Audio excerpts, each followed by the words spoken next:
Happy Maker Monday, everyone. Today we are going to talk about the Block Lock Kite in a Square ruler. It looks like this. I love this ruler.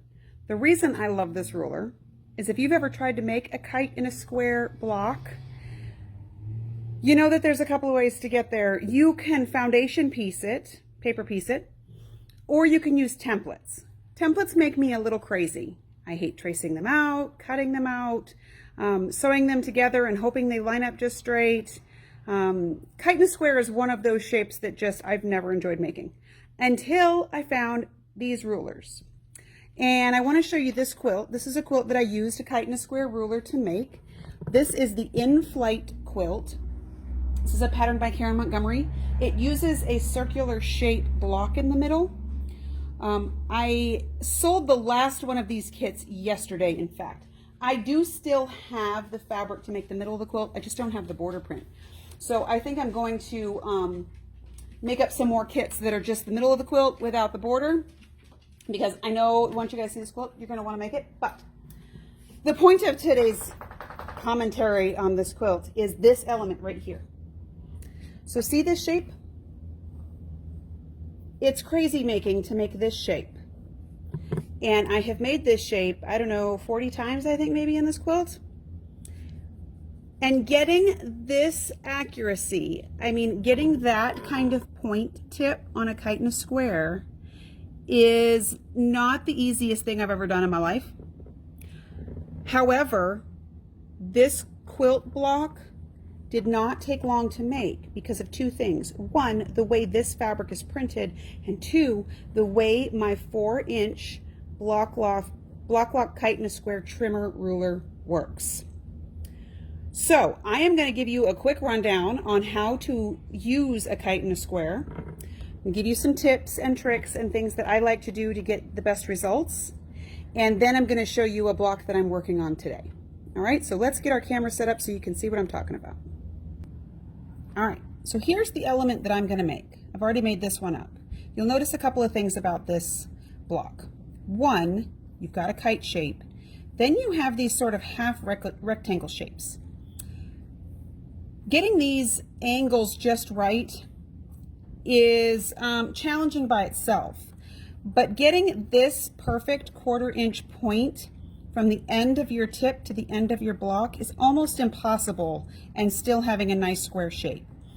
I'm going to show you some tricks for using this ruler. Okay, so here is our 3-inch finished kite in a square trimmer block. What you'll see when you get your package, and it doesn't matter what size your package is, they all come packaged like this.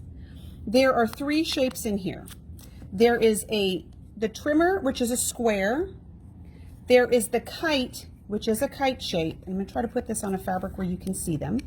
So here's your kite shape. Here's your half rectangle shape. Here's your trimmer shape.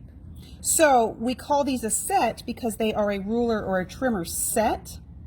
You're going to use each shape separately. What I like to do once I get mine out of the package, see how they all have a hole in them? I will line them up by the hole and then use a binder clip or a rubber band to hold them together, and then I hang them up by the hole because I want to make sure that I've got the right shapes all together, and I have multiple shapes of these, so do yourself a favor and keep them all together. If they get separated, however, one of the features I really like is the trimmer itself is printed in black ink and it tells you the size. It's a 3-inch finished.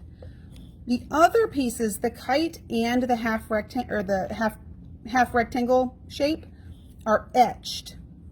So this is actually etched in there so it won't rub off, but it's also not distracting when you cut it. So see right there, it says 3-inch finished. You can see it better if I put it on the fabric maybe. I know, they are clear. Okay, so if they do get separated, that's kind of handy. You know which size is which. All right, so couple of tips. I like to cut out multiple shapes at once. So I've already cut out my 4 colors of red because I'm going to make a block. When you're making your kite shape, you do not want to take your fabric and fold it this way. You can, because this shape, I have this backward, I'm sorry. You can, this shape is kind of reversed. I tend to want to layer my fabric so it's all facing the same way. You'll see why when we cut the other shape. So I've already measured this to make sure this is going to fit my template.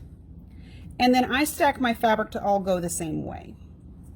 Again, you don't really have to do this part. I just like to know that I've got my right sides facing up with everything. I also really like using batiks with these because they don't have a right and wrong side. And you'll see that with the neck shape. Okay, so to cut our kite out, we want to make sure that our kite fits completely on our fabric piece. Okay, and it does, just barely, but it'll fit in there. You can also turn it just slightly at an angle so you can trim out all of your shapes. This is one of those times that having a rotating mat is going to make your life much easier. The other thing that's going to make your life easier is Block Lock makes their own sort of traction tape. This tape works different than any other tape I've ever used to make a ruler sticky. You actually lay it on the back of the ruler and activate the glue with the spray. And then when you stick your ruler down on it, it creates a seal that is semi-permanent. You have to let it sit for about a half an hour to let the glue really dry, but it makes a tacky back to it. And then you can put the paper back on and it keeps the sticky for a lot longer. It's a really cool paper tape. And we're gonna have that on today's sale too. But I do like having a rotating mat for this, and I'm gonna tell you why. One, you can cut through multiple layers with this, so you really don't want this thing to move. So traction tape is handy. Put that on there. And we will cut up one side, and this is why our rotating mat is super handy. We're going to cut this side and then this side. I don't want to move this template. If I move this template, getting it lined up is going to be more difficult. So I'm going to rotate my mat. I know I'm out of the screen, it'll come back, to where I don't have to move this to cut the other two sides. Particularly on this kite shape, what happens a lot when I'm cutting this kite shape is that point down here, this tip point, will wiggle and slide if I have to move it to turn my block around. And I really want that point there to be sharp. Okay, so now we have our kite shapes. That was pretty easy. We're going to put those to the side. Now when you're cutting your side shapes, and yes, I know that I am using a fabric that doesn't have a right and wrong side, just for ease of use. If you're going to use a fabric that does have a right and wrong side, in this step, you want to fold your fabric wrong side together. The reason for that is you want this shape and the mirrored shape. So you can either cut each one out individually, or you can just fold your fabric wrong side together. And if you do that, if you fold your fabric wrong side together and you cut your shape out, again, this is one of those times that having a rotating mat is very handy, because I don't have to move this template to get not only all four sides of my shape, but also cutting out that tiny little nub there is very important. That's going to make everything line up much better for you. Okay, so make sure you take off those little engineered points and get rid of everything. Now, the reason that we faced these wrong sides together is now when I take them apart from each other, I have two sides that face each other. And I don't have to think about it, because if they are the right sides of the fabric, they're automatically going to go that way. So now when I take my kite and I lay it in the middle here, that's not going to work. But if I lay it this way, that's not going to work. Every single time I make this shape, I end up sewing it together like that at least once. That is not what we want. We want this shape. So you're gonna do this at least once. Don't bash on yourself too much. It's gonna happen just either throw it away and start over, or rip it out and don't get too upset. But if I put these this way, now it looks somewhat like a square. Okay? Now the reason we cut these little engineered points off is when I flip this over and I line that up, this is going to tell me exactly how far down. You ever tried to sew two triangles together and you have this weird thing happening over here and you're trying to find the middle and you're trying to line it up and you fold it and you press it and you pin it and then you get mad and you cuss and you yell and you throw it away? That little point right there saves all of that. We don't do none of that stuff, okay? So we are going to line up this engineered point and we're going to let this weird thing out here do whatever it wants. We don't care what it's doing. I'm going to take, I just put one pin in this, and you know, y'all know I'm a big chain piecer. I will do all of my pieces at once, sew them all, and then come back. Now what I'm going to do is when I line this up to my sewing machine, I'm going to use my 1/4 inch piecing foot. I'm going to line that point up right there with where my needle's going to go down. You do want a scant 1/4 inch. I have shown you guys a couple of times how to get a scant 1/4 inch, but I'm about to show you again. So let's go sew this. Now when I'm trying to get a scant 1/4 inch, this has been the best way for me personally to get there. This is what I teach most of my baby quilters, and they all tend to get really good results with this. I use my 1/4 inch piecing foot with a guide. So see, it's got the guide on there. And then I come to my machine. I use my center stitch, my center straight stitch, which happens to be on my machine a number 3. And then I take my left to right shift and I bump it over 1. What that did was it moved my needle over to the right just a hair, and that's going to give me my scant 1/4 inch. So now when we go to sew this, let's see if I can balance this on my leg. I need a 3rd and 4th arm to do this. Luckily my camera has that. Okay. Now when I go to sew this, I'm going to line up that engineered point right there with the straight end. I'm going to drop my 1/4 inch foot.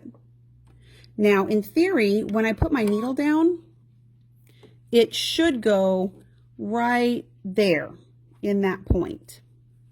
Make sure you've got everything lined up really well. If it's not lined up, take the time to line it back up again. You'll get much better results. Now, I really like the pivot function on my machine for multiple reasons. One, I can move my fabric around in there. Live TV. My needle came unthreaded. Let's fix it.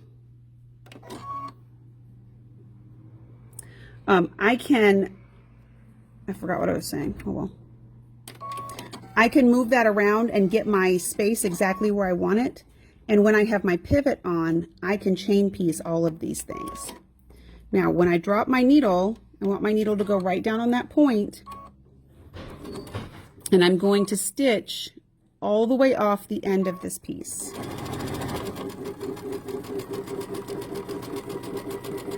Okay? Now, when we open this up, that's going to be pretty straight. It's not going to be perfect, and it's going to be okay. We're going to press this toward what I call the wings. We're going to press this out, and then we're going to put the next piece on. Now, I always set my seam. I know we talk about this a lot, but I always set my seam, especially when I'm working on a diagonal. Don't press hard. Just use the weight of your iron to press that piece out. Let me give you one more tip. Flatter is your friend when you're doing these kinds of shapes.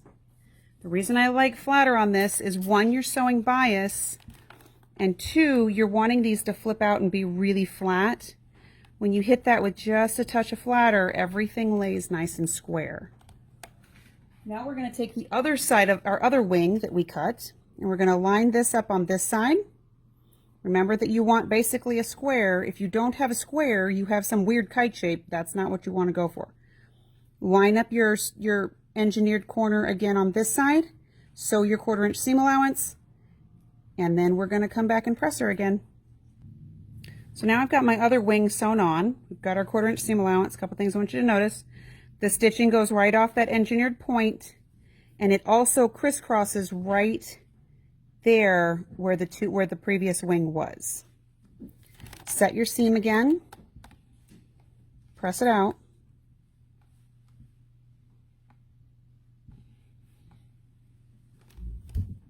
and now you pretty much have a square. But your square is it's a little wonky up here. This is definitely more than a 1/4 inch seam. So this is where the magic happens with the trimmer. So here's our shape, here's our trimmer. You'll notice that the trimmer has a couple of features to it. One, these grooves that are here are exactly the size of your seam allowance, which means that's the reason we pressed those seams out, because you want this groove right here to lock into those seams. The dotted line around the outside shows your seam allowance for when you're going to join it to another block. Another thing that is true with all block lock rulers, except for maybe the log cabin ruler, is the logo, the block lock logo, goes on the low side of the fabric. So if you feel the ridges to the fabric, this feels lower than this because when we pressed it out, there's grooves right there. So if you're not sure, even if the shape doesn't make sense to you and you're not sure which way it's got to lock in, the logo goes on the low side of the fabric. Okay. Now what I'm going to do is take this block, and I'm going to take the trimmer and push that point up into the point of the fabric. So when it hits the sweet spot, it stops. It not only stops, but the seam allowance moves into place of where it's supposed to go. So the reason they call it a block lock is because your trimmer locks into the shape of the block. Again, this is another time I really like my rotating mat because I can cut. It doesn't matter which two you cut the first time. Cut two sides, turn it around.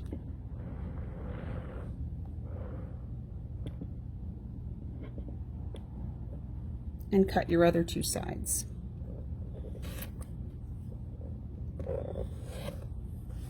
So now what happens is you have a perfect kite in a square shape. You've got exactly a 1/4 inch from the tip of your point to where your blocks are going to go together. So when you sew them to each other, which I'm about to in a second, you get perfect angled points. So I'm going to grab the other 3 blocks that I made, and I'm going to sew these together to give you some tips for joining them to each other. Okay. Now, yes, I know my backgrounds are pink now because I forgot that I had made my original sample blocks pink, but I like a pink better. So, okay, so now I made my 4 blocks. I've got these perfect 1/4 inches in the middle. So you could sew them together like this, but I thought it might be fun to make this block right here. So to make that block, we're going to turn these shapes right way in. And we're going to face the top parts of our kites to the center. Okay.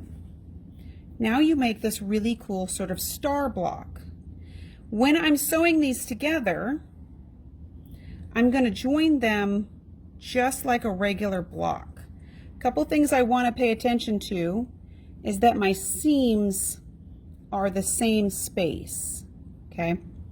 So when I sew these 4 blocks together, those are going to go together pretty normally. Now, if I made the other elements to lay out this block. So let's do that. We've got our middle piece here. I used my handy dandy half square triangle ruler to trim down my half square triangles here. And now I know I've shown you my half square triangle ruler plenty of times because we all know how much I love it. But here's just a little refresher on it. This half square triangle is going to trim down to 3.5 inches. This is a 5.5 inch ruler. So just like I said before, my logo is going to go on my low side, which is my light side. I'm going to lock that in there. Now I want to cut a 3.5 inch square. So I am going to line up the edge of my ruler right down the middle. I want to make sure that my 3.5 inch line, which here's my 3, here's my half. I want to make sure that I see black line on fabric. And as long as I see black line on fabric, I'm safe to trim. So I'm going to trim my first two sides. This is another reason I really like my spinny mat for this. So I'm going to spin my mat around. And I'm going to slide my ruler down to line up that 3.5 inch line on this side and on this side. And then I'm going to trim the other two sides. Just because things happen and, you know, sometimes you mess something up, I always try to trim off as little as possible on the first cut and then make the square on the second cut. All right, so there's your little refresher on a half square triangle ruler, a half square triangle trimmer. We're going to put our blocks together. So here's, let me zoom this back out. Here's my middles. Okay. Now the rest of the shape of this block is just squares and half square triangles. So here's a half square triangle that's going the wrong way. This is going to go this way. And then I've got one this way, one this way. And then we're going to make a heart shape at the top. So we're going to put that that way and that way. Figure since this is called the kiss block, this is the perfect block to lay out for you. Got all our shapes this way. I forgot I need to cut 2 pinks for here. But I also have white squares at the bottom. So let me cut a couple of pink squares real quick. Hang on. So there, I've got my pink squares here. So now look, how cute is that? Since this element was so easy to make, we've already shown you how to make half square triangles because the trimmer makes that so easy. We're just going to sew this together in rows. Now, the point I wanted to make when you're sewing these to something else, you want to make sure that when you join your blocks together, you do a couple of things. One, I will line up my square. This is just my own pinning technique. The way I like to pin stuff is I like to put my pins outside of the way of where they're going to get sewn. And I point my pins toward the seam I want to sew. Because I chain piece everything, so I will stack all of these in a row, take them all to the machine and sew them. And if I forget that it's this side I want to sew and not this side I want to sew, I'm going to be spending a lot of time with Jack the Ripper. I don't want to do that.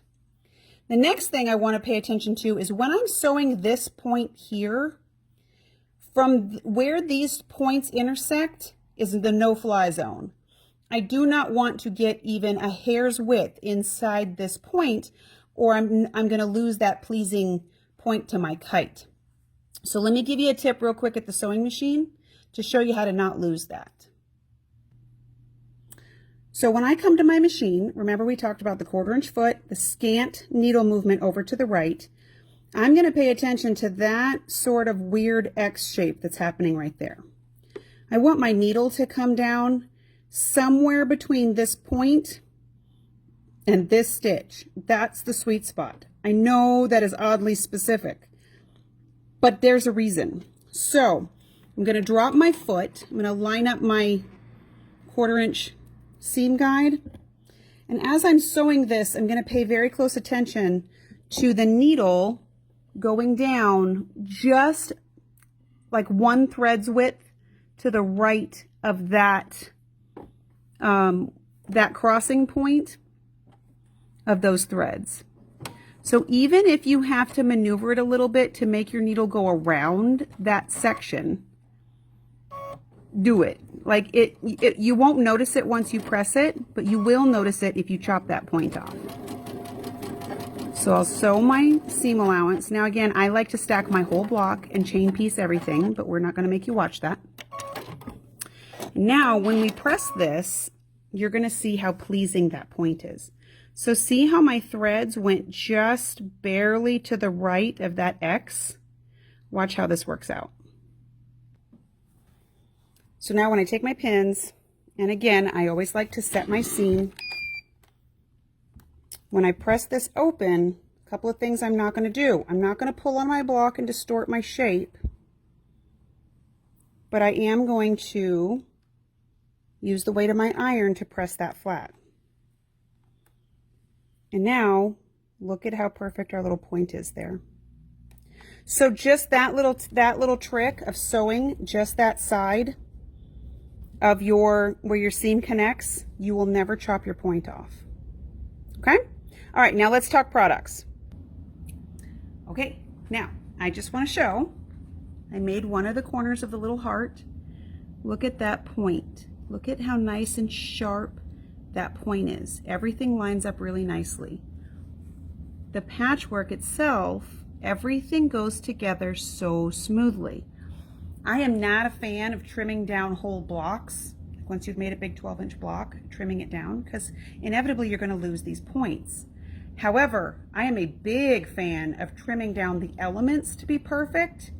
So I trimmed down this kite and these half square triangles all with block lock trimmers so that the elements were perfect. That made the block perfect. Okay? Now let's talk about what we used in today's video. We used, and I'll give you the stock numbers so you can comment below, or you can find them on the website by typing these numbers in. We used our Martelli spinning mat. This is the 12-inch mat. It spins on ball bearings, so it's nice and smooth. This is my favorite rotating cutting mat. It comes with not only the smooth spinning surface, so it comes not only with this action, it also has a pressing mat that sits on top. So if you're at a retreat or you're doing something and you don't want to get up and down from your machine, you can set this on top of your rotating spinner just like that and actually press on it. Or if you want to use this to pin things into, it's squishy, so you can do that. All right, so the first thing on today's sale is the roundabout turning mat. It is number 108101. Then we talked about traction tape, which is the sticky tape that will hold all your rulers down so they don't slide. Oh, I don't have the number for this one. This has quite a bit in it. Like it's got enough to do multiple rulers with it, and it doesn't dry out. It takes a long time before you have to replace this. You can wash them and the tape will come off, but these are really, really great for using for block lock trimmers because with all of their benefits and all the cool things they can do, they don't have a non-slip surface, so this fixes that. Okay, so then we've got traction tape. The Kite in a Square themselves come in 6 sizes. They also come in a shape that's on point. So if you want to know what the difference of that is, the on point design, so this makes a square section. The on point design actually makes them stand up and down so that you can make blocks that are on point. I'm not talking about those today. Today we're just talking about the straight on squares. They come in 6 sizes. The first one, yeah, it is this tiny. It makes a 1-inch finished shape. I don't know about you, but I would rather have a root canal than make this shape with templates in this size. These are tiny little shape pieces. There is tons of engineering that goes into this. They are worth every penny. So the 1-inch Kite in a Square is number 112568. The 2-inch Kite in a Square, we're just gonna keep going up in size. The 2-inch Kite in a Square is number 112565. The 3-inch Kite in a Square is the one we demoed today. That's this size, that makes this size square. It is number 105288. Number 4-inch Kite in a Square is number 104652. This is the size that is in that quilt there. Okay, so if you want to make that quilt, the 4-inch Kite in a Square is the one you want. All right, let's see, the 5-inch Kite in a Square, they just keep getting bigger. This one's number 112567. And then there is the 6-inch Kite in a Square. It is 112566. They may have more larger sizes coming out at some point, but last I checked, these are all the sizes that were available. if you're like, all right, I don't know, what am I going to do with these rulers now? This is the book that makes that heart block that I was showing you. So this is the Kiss Me book, Kite in a Square. It has 12 different quilt projects. The cool thing with this is when you get the book, so I'm going to open up the one that I just did. When you get the book, it breaks out not only the shape, so you actually make this in 2 different shapes. This size uses a a 3-inch and a 2-inch Kite in a Square. Sorry, I can read. So this block is bigger than this one, obviously. This uses a 3-inch, this uses a 2-inch. And then it gives you all the layouts for the rest of the quilt and all of the tips on getting all of the things together. I love her illustrations. Her illustrations are really great and easy to follow. Another thing that's fun in this book is you can take the elements, which I did this with one of them. You can take the elements that are in the book and make other shapes. So, for instance, this is the one I used to demo. I made it a different shape by adding a flippy corner on it. I haven't trimmed it away yet because I wanted you to see that all it is a square sewn onto the angle and pressed up, and then you trim it away. And you can use your half square triangle trimmer to trim this shape down, which means you don't have to cut this perfect, which is nice. Okay, so this book has lots of other shapes in it that start with the Kite in a Square and then make other shapes. So this book is number 108240. Obviously, we also talked about the benefits of flatter spray for this technique. We have all 6 smells on our website. You can pick this up over there. I hope that seeing how easy this technique is makes you want to try it. I know in the past, anytime I saw this shape in a quilt, I just went, no thank you. Unless I'm going to foundation piece it, and a lot of you are having aversion to foundation piecing, which I get, I respect. I'm going to change your mind though. This is the way to go. This is faster than paper piecing even. So, all right. I hope you guys are having fun and you want to just go out and kiss everything. So, have a nice week and let me know what you make with this. See you later.